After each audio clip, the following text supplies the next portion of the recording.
What do Chinese people say when they are truly angry or frustrated?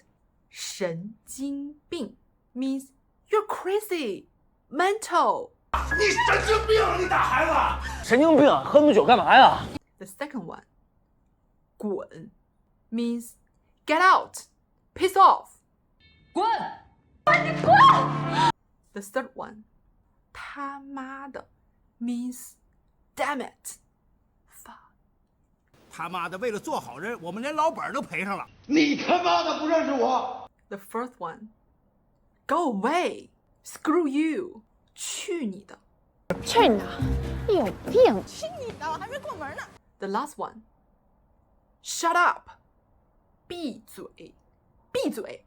闭嘴！闭嘴！闭嘴！闭嘴！我腿给你打断！闭嘴！闭嘴！听见没有？ Interested in Chinese?